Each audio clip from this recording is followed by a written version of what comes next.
परमेश्वर के दैनिक वचन। ब्रह्मांड और आकाश की विशालता में अनगिनत जीव रहते और प्रजनन करते हैं, जीवन के चक्रीय नियम का पालन करते हैं और एक अटल नियम का अनुसरण करते हैं। जो मर जाते हैं वे अपने साथ जीवित लोगों की कहानियां लेकर चले जाते हैं, और जो लोग जी रहे हैं वे खत्म हो चुके लोगों के त्रासद इतिहास को ही दोहराते हैं। और इसलिए मानव जाति खुद से पूछे बिना नहीं रह पाती, हम क्यों जीते हैं और हमें मरना क्यों पड़ता है?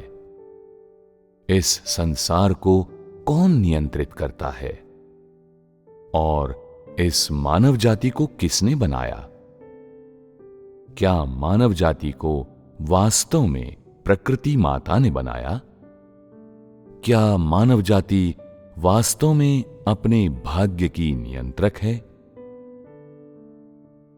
ये वे सवाल हैं जो मानव जाति ने हजारों वर्षों से निरंतर पूछे हैं। दुर्भाग्य से जितना अधिक मनुष्य इन सवालों से ग्रस्त हुआ है, उसमें उतनी ही अधिक प्यास विज्ञान के लिए विकसित हुई है। विज्ञान देह की संक्षिप्त तृप्ति और अस्थायी आनंद प्रदान करता है, लेकिन वो मनुष्य को उसकी आत्मा के भीतर की तन्हाई, अकेलेपन, बमुश्किल छिपाए जा सकने वाले आतंक और लाचारी से मुक्त करने के लिए पर्याप्त नहीं है।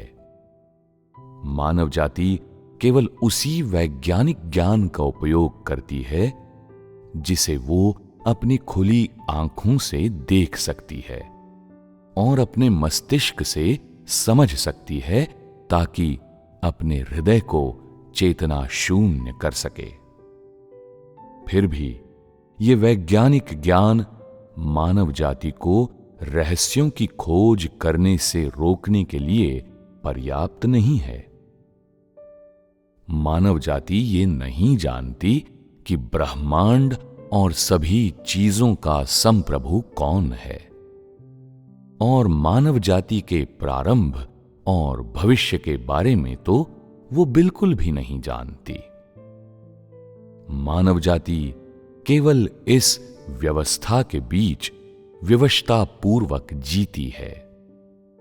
इससे कोई बच नहीं सकता और इसे कोई बदल नहीं सकता, क्योंकि सभी चीजों के बीच और स्वर्ग में अनंत काल से लेकर अनंत काल तक वो एक ही है जो सभी चीजों पर अपनी संप्रभुता रखता है। वो एक ही है जिसे मनुष्य द्वारा कभी देखा नहीं गया है, वो जिसे मनुष्य ने कभी नहीं जाना है, जिसके अस्तित्व पर मनुष्य ने कभी विश्वास नहीं किया है। फिर भी वो एक ही है जिसने मनुष्य के पूर्वजों में सांस फूंकी और मानव जाति को जीवन प्रदान किया। वो एक ही है जो मानव जाति का भरण पोषण करता है और उसका अस्तित्व बनाए रखता है, और वो एक ही है जिसने आज तक मानव जाति का मार्गदर्शन किया है। इतना ही नहीं, वो और केवल वो एक ही है जिस पर मानव जाति अपने अस्तित्व के लिए निर्भर करती है। वो सभी चीजों पर संप्रभुता रखता है और ब्रह्मांड के सभी जीवित प्राणियों पर राज करता है। वो चारों मौसमों पर नियंत्रण रखता है, और वही है जो हवा, ठंड, हिमपात और बारिश लाता है। वो मानव जाति के लिए सूर्य का प्रकाश लाता है और रात्रि का सूत्रपात करता है। ये वही था जिसने स्वर्ग और पृथ्वी की व्यवस्था की और मनुष्य को पहाड़, झीलें और नदियां और उनके भीतर के सभी जीव प्रदान किए। उसके कर्म सर्वव्यापी हैं, उसका सामर्थ्य सर्वव्यापी है, उसकी बुद्धि सर्वव्यापी है और उसका अधिकार सर्वव्यापी है। इन व्यवस्थाओं और नियमों में से प्रत्येक उसके कर्मों का मूर्त रूप है और प्रत्येक उसकी बुद्धिमत्ता और अधिकार को प्रकट करता है। कौन खुद को उसके प्रभुत्व से मुक्त कर सकता है और कौन उसकी अभिकल्पनाओं से खुद को छुड़ा सकता है? सभी चीजें उसकी निगाह के नीचे मौजूद हैं और इतना ही नहीं, सभी चीजें उसकी संप्रभुता के अधीन रहती हैं। उसके कर्म और उसकी सामर्थ्य मानव जाति के लिए इस तथ्य को स्वीकार करने के अतिरिक्त कोई विकल्प नहीं छोड़ती कि वो वास्तव में मौजूद है और सभी चीजों पर संप्रभुता रखता है। उसके अतिरिक्त कोई ब्रह्मांड पर नियंत्रण नहीं रख सकता और मानव जाति का निरंतर भरण पोषण तो बिल्कुल नहीं कर सकता।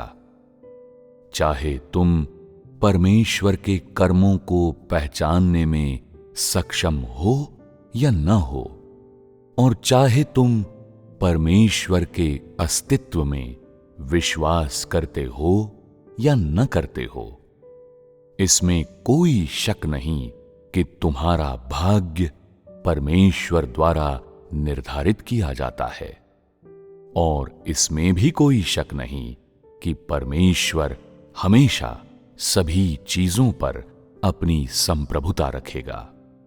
उसका अस्तित्व और अधिकार इस बात से निर्धारित नहीं होता कि वे मनुष्य द्वारा पहचाने और समझे जाते हैं या नहीं।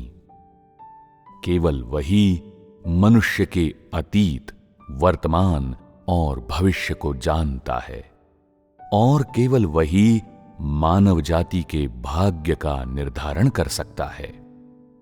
चाहे तुम इस तथ्य को स्वीकार करने में सक्षम हो या न हो, इसमें ज्यादा समय नहीं लगेगा जब मानव जाति अपनी आंखों से ये सब देखेगी और परमेश्वर जल्दी ही इस तथ्य को साकार करेगा।